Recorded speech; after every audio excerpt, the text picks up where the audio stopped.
Vamos abrir as nossas Bíblias no Evangelho de Lucas, capítulo 15, versículos 11 a 32. Assim diz a palavra de Deus. Continuou: certo homem tinha 2 filhos. O mais moço deles disse ao pai: Pai, dá-me a parte dos bens que me cabe. E ele lhes repartiu os haveres. Passados não muitos dias, o filho mais moço, ajuntando tudo o que era seu, partiu para uma terra distante e lá dissipou todos os seus bens, vivendo dissolutamente. Depois de ter consumido tudo, sobreveio àquele país uma grande fome, e ele começou a passar necessidade. Então ele foi e se agregou a um dos cidadãos daquela terra, e este o mandou para os seus campos a guardar porcos. Ali desejava ele fartar-se das alfarrobas que os porcos comiam, mas ninguém lhe dava nada. Então, caindo em si, disse: Quantos trabalhadores de meu pai têm pão com fartura, e eu aqui morro de fome.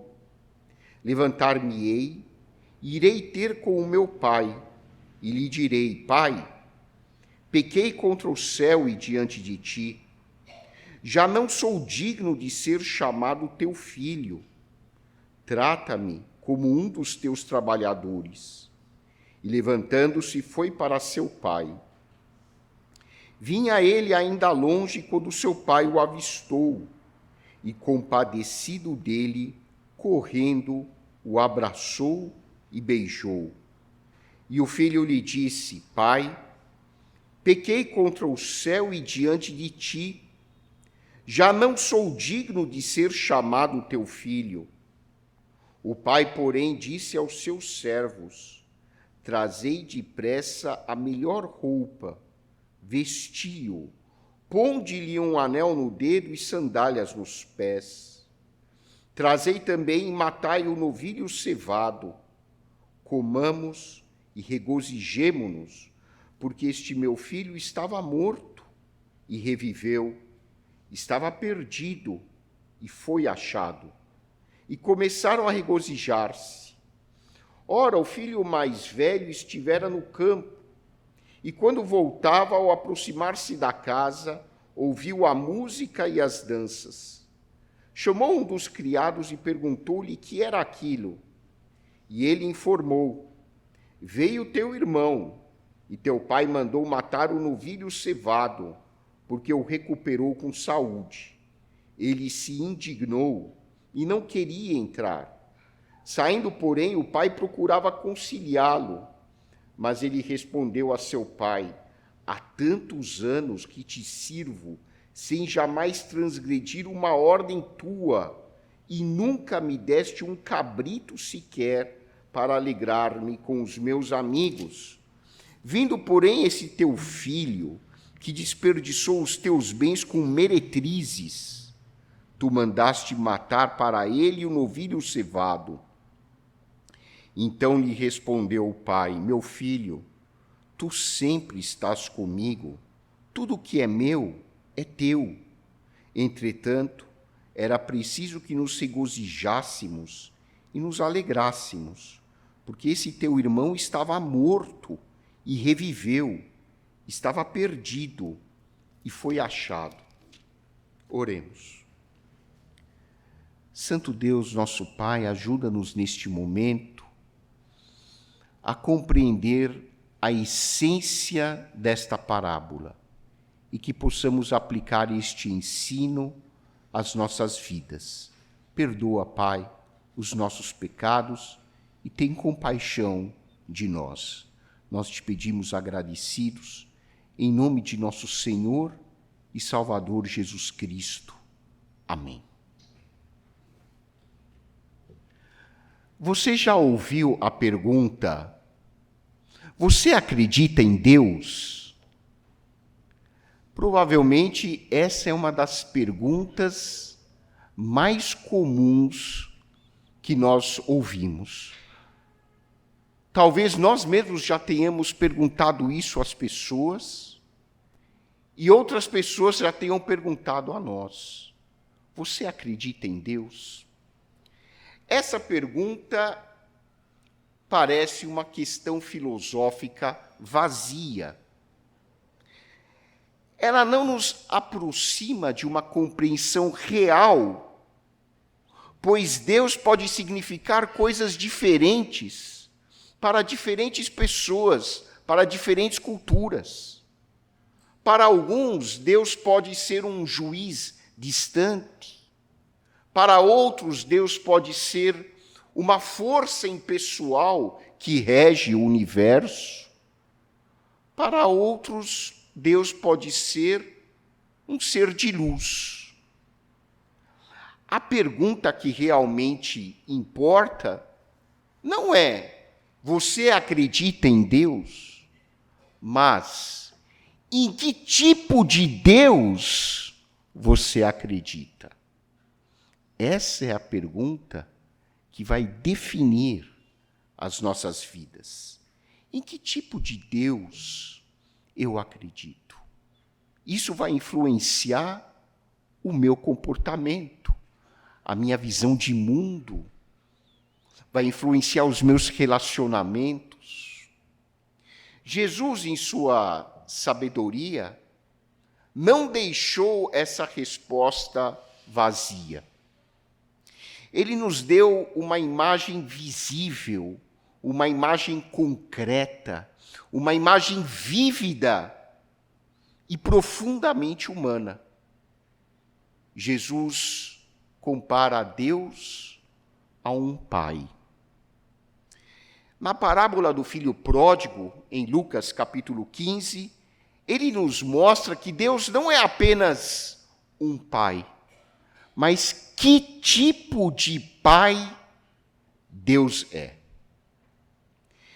Essa imagem de um pai que corre em direção ao filho é retratada, inclusive, em filmes famosos da história do cinema. O filme O Leão, a Feiticeira e o Guarda-Roupa, da série As Crônicas de Nárnia, ilustra essa ideia através da figura de um leão, chamado Aslan, que tem compaixão de seus filhos. Esse leão, o pai sábio e compassivo das Crônicas de Nárnia, parece, às vezes, um pai distante, mas ele corre em direção aos seus filhos quando estes se mostram verdadeiramente arrependidos. A atitude do pai desta parábola que nós lemos lembra a frase do autor francês Alexandre Dumas a seu filho. E ele disse assim a ele: um pai é aquele que ama e perdoa, não importa o quão longe você tenha ido. O que as pessoas mais esperam de um pai? O que você mais esperou do seu pai? É claro, nossos pais foram humanos. Eles cometeram falhas. Assim como nós que somos pais hoje, também erramos muito com os nossos filhos. Mas o que um filho mais espera de seu pai? Existem evidências e trabalhos mostrando o que as pessoas mais esperam dos seus pais. E é claro que aqui não se refere apenas ao pai do sexo masculino, nós esperamos dos pais em geral, mas particularmente, hoje, por ser Dia dos Pais, nós nos referimos aos pais, vamos dizer assim, culturalmente, vamos dizer, os pais do sexo masculino. A primeira coisa que um filho espera do pai é amor incondicional e aceitação. uma das maiores dores que nós podemos ter na infância é a percepção de que nós temos que comprar o amor e a aceitação dos pais. E quando nós caímos nesse tipo de equívoco, e é fácil uma criança ter essa percepção equivocada, nós nos tornamos depois adultos neuróticos, querendo comprar a todo custo a aprovação das pessoas.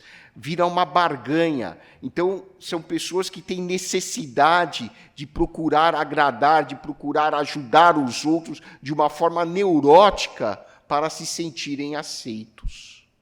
E o que um filho espera de um pai é que ele o ame, independentemente se ele faz a coisa certa ou não, independentemente se ele está presente ou não. O filho quer ser amado e aceito pelo que ele é.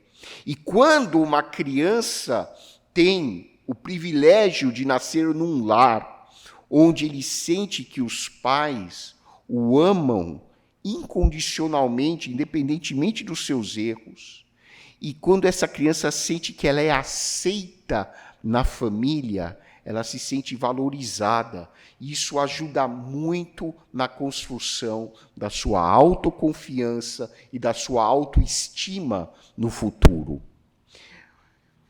Outro item que nós esperamos muito dos nossos pais é segurança e proteção. Os filhos esperam que os pais os protejam não apenas fisicamente, mas emocionalmente também, providenciando um lar estável. Isso faz parte até da construção da nossa personalidade. Crianças e filhos que foram criados em lares estáveis têm mais estabilidade emocional ao longo da vida. Nós esperamos dos nossos pais presença, atenção.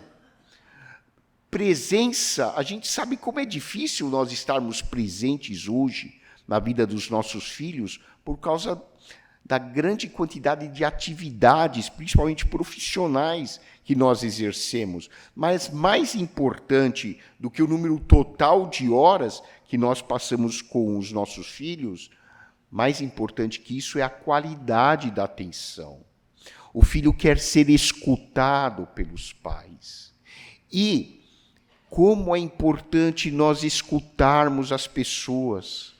Nós temos, muitas vezes, o impulso de falar, de interromper os outros quando eles estão na metade da frase. E, às vezes, nós fazemos isso com os nossos filhos. Mas é no lar que nós aprendemos, como pais, a escutar ativamente o que os nossos filhos têm a dizer. Nós esperamos dos nossos pais apoio, encorajamento. Como é bom nós termos tido pais que puderam nos encorajar nos momentos difíceis, quando a gente tinha dificuldade na lição de casa, ou quando a gente teve algum problema com a professora, com o professor, com algum colega de classe, e nós nos sentimos apoiados e encorajados pelos nossos pais. Tudo isso é fundamental na formação da personalidade dos filhos. Essas são as expectativas que nós temos com relação aos nossos pais humanos. E Deus? Que tipo de pai Deus é? Por meio de uma parábola, o Senhor Jesus Cristo procura nos mostrar que tipo de pai Deus é para cada um de nós. O que nós aprendemos sobre o caráter de Deus nesse texto bíblico? Jesus nos ensina vários aspectos da paternidade de Deus. Em primeiro lugar, como pai, Deus é sábio. Que sabedoria Deus tem como pai. O pai, nessa parábola do filho pródigo, é uma metáfora de Deus. Acompanhe comigo como esse pai se relaciona com seus filhos. Num belo dia, o filho mais jovem chega ao pai e diz assim: pai, eu quero ser independente. Eu vi na novela como é bom ser independente. Então, eu quero sair de casa. Eu quero já os meus bens da herança. Faz uma herança antecipada, pai. Me dá tudo o que eu tenho direito. E eu quero aproveitar a vida. Imagine que o seu filho chegasse e falasse isso para você. Qual seria a sua reação? Eu vou falar por mim. Muito provavelmente, eu ia dizer: filho, para de ser irresponsável, seu tolo. Você não sabe o que é a vida. Como é que você pode me pedir uma coisa dessas? Você não tem vergonha na cara? Me pedir para te dar os bens da herança? Eu ainda estou vivo, viu? Eu não morri, não. Eu estou muito vivo. E tudo que eu conquistei foi com o suor do meu rosto. Provavelmente eu ia falar isso. E acredito que 90% dos pais iriam dizer isso aos seus filhos. Mas qual foi a atitude desse pai? Por incrível que pareça. Mais incrível ainda que esse pai representa a Deus na história. O pai falou: tudo bem, filho. É isso que você quer mesmo? Você já quer os bens da herança? É isso? É isso, pai. Eu sou independente, eu sou muito inteligente. Tá bom, filho.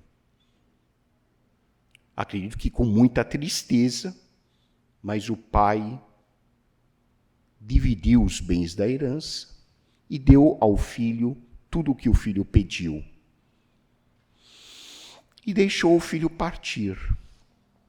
E você pode me perguntar: mas onde está a sabedoria em antecipar a herança para o filho mais novo e permitir que ele fosse para uma terra distante, sabendo que o filho é impulsivo, imaturo e muito provavelmente iria fazer uma grande bobagem com todo o dinheiro que teve. E foi o que de fato aconteceu. O texto bíblico diz que esse filho gastou todo o dinheiro do pai, inclusive vivendo uma vida imoral com prostitutas, gastou tudo e começou a passar fome. E a gente pode se perguntar: mas cadê a sabedoria de Deus aí? Pois é justamente aí que mora a sabedoria de Deus. Porque Deus sabe, como Pai, que muitas vezes o filho só vai aprender colhendo as consequências dos seus atos. Aliás, a vida é de tal forma que ela se constitui no maior professor que um ser humano pode ter. Não existe professor melhor, mais bem capacitado do que a própria vida. Nós aprendemos na marra. E esse pai do texto sabia que a única maneira que o seu filho tinha para amadurecer seria colher as consequências das suas atitudes. Imagine a dor desse pai vendo o filho partir, com aquela imaturidade toda, com todos os bens que ele tinha recolhido, sabendo que o filho ia gastar tudo e ia passar necessidade. É como se fosse, nos dias de hoje, o nosso filho pedindo a sua parte da herança e a gente sabendo que ele ia acabar usando drogas e ia provavelmente, em algum tempo, ser encontrado aí na Cracolândia. Você aceitaria ver um filho seu abandonado, doente, na Cracolândia? Essa é uma realidade que muitos pais enfrentam. E o pai do texto, do filho pródigo, sabia que alguma coisa assim iria acontecer. E aconteceu.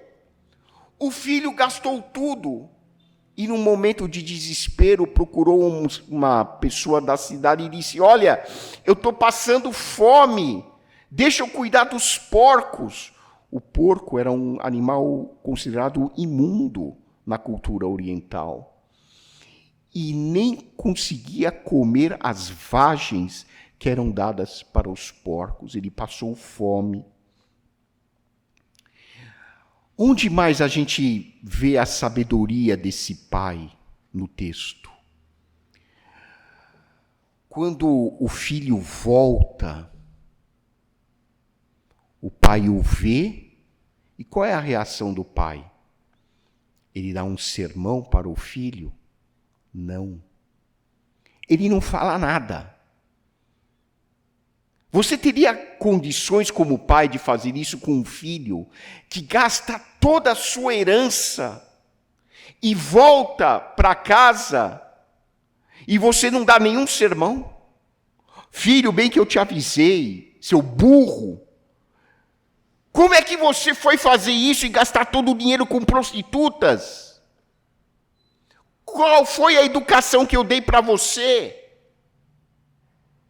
Foi essa a reação do pai? Não. O pai simplesmente o abraçou e beijou e não disse uma única palavra de condenação.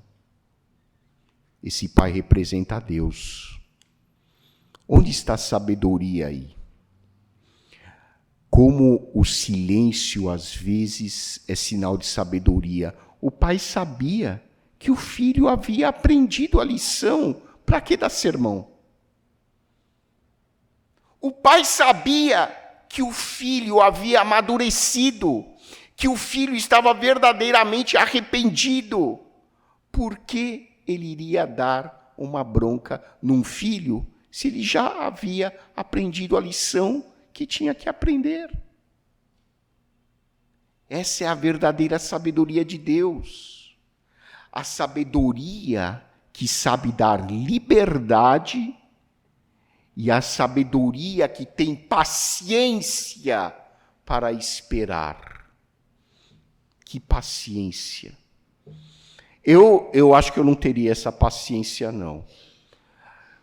Passado uma semana, meu filho longe de casa, eu já ia contratar alguém para ver onde ele estava. Já ia contratar, e passou um mês, acho que eu já contratava uma equipe para pegar esse meu filho e trazer de volta para casa.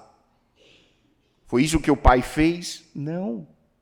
Deixa viver a vida dele. Ele vai aprender. Vai aprender. Não tem como não aprender com a vida. Essa é a sabedoria da permissão, da liberdade e da espera paciente. Como pai, Deus é compassivo. Essa é a segunda lição que Jesus nos dá sobre Deus como pai. Deus é movido por compaixão. Quando o filho volta, o que diz o texto? O pai já viu o filho na estrada. O que significa isso, gente? Leia as entrelinhas. Todo dia, o pai provavelmente abria a janela e ficava esperando o filho voltar. Diz o texto que o filho ainda estava longe quando o pai o avistou. Ou seja, eu acho que esse pai todo dia ficava num certo horário olhando pela janela. Anos e anos, provavelmente. Um dia meu filho vai aparecer na estrada. E apareceu. Que compaixão. O filho chega em casa. Pai, o filho já tinha decorado o sermão. Pai, eu pequei contra o céu e a terra. Eu não sou nem digno de ser chamado teu filho. Me trata como um dos seus empregados. O pai nem deixa o filho terminar a frase. O pai poderia ter reagido assim: filho, você é um empregado e um pior dos empregados que eu tenho. Você vai trabalhar de graça para mim. Não foi isso que o pai falou. O pai o abraçou e beijou. Provavelmente chorou de alegria em ver o filho restaurado. E já chamou um dos seus empregados e disse: olha, prepara um banquete, porque esse meu filho estava morto e ressuscitou, estava perdido e foi achado. A compaixão de Deus é o que move Deus. Nós estamos vivos graças à misericórdia de Deus. Vejam que a justiça de Deus não é vingativa. A disciplina de Deus não é para punir, é para restaurar. E o pai sabia que esse filho estava restaurado. A vida restaurou esse filho. E é assim que Deus age com os seus filhos. Ele espera pacientemente. Ele sente uma profunda compaixão por cada um de nós, principalmente quando nós erramos, quando nós nos desviamos de Deus. É aí que sobressai a compaixão do Pai por cada um de nós. E é como se o Pai estivesse olhando pela janela para ver cada um de nós voltando pela estrada da vida, para nos encontrarmos com Ele, que vai nos receber de braços abertos. A compaixão não julga. A compaixão não condena. A compaixão não discrimina. A compaixão não humilha. Esse filho achava que ia ser humilhado pelo pai. O pai restaurou a dignidade desse filho. E o filho não virou servo, ele foi restaurado à condição de filho. E o pai demonstra isso quando coloca um anel no filho, sandálias e uma túnica nova, mostrando que esse filho restaurou a sua dignidade. E é assim que Deus age com cada um de nós. Deus não nos humilha, Deus não nos condena, Deus não nos julga.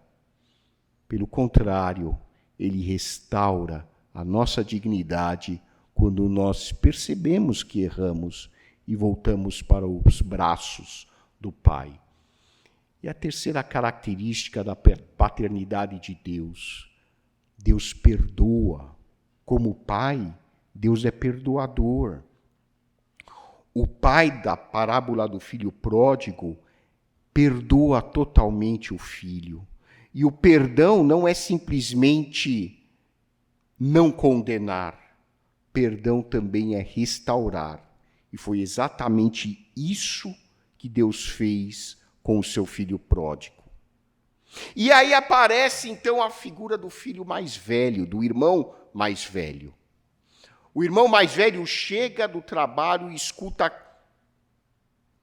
o som da discoteca, da boate, o som dos músicos na casa. Aí ele pergunta para o funcionário: o que está acontecendo aqui? Aí o funcionário falou: olha, o seu irmão chegou e o seu pai mandou dar uma big de uma festa para recebê-lo. Então, está a banda aí, a banda mais famosa do país, está aí tocando. Ele contratou um buffet, está servindo de tudo. Melhor buffet da região, está servindo de tudo. O filho falou: o quê? O vagabundo do meu irmão voltou, e meu pai está dando uma festa para ele. Aí, chama meu pai. O pai chegou, filho, o filho mais velho, que bom que você está aí, entra para a festa. Festa? Que festa o quê? Pai, eu estive trabalhando todos esses anos para o senhor nunca me deu nada. E agora voltou o seu filho mais novo, aquele vagabundo, que gastou todo o seu dinheiro com prostitutas. E o senhor tem a cara de pau de fazer uma festa para recebê-lo. E eu, pai? O senhor nunca deu nada para mim. O pai olha para o filho mais velho e disse, filho, tudo que é meu é teu. Ou seja, o que representa esse filho mais velho? A figura da pessoa que se julga correta. A pessoa que acha que é melhor que os outros, porque está fazendo, entre aspas, a lição de casa. É a figura do religioso que vive uma religiosidade hipócrita.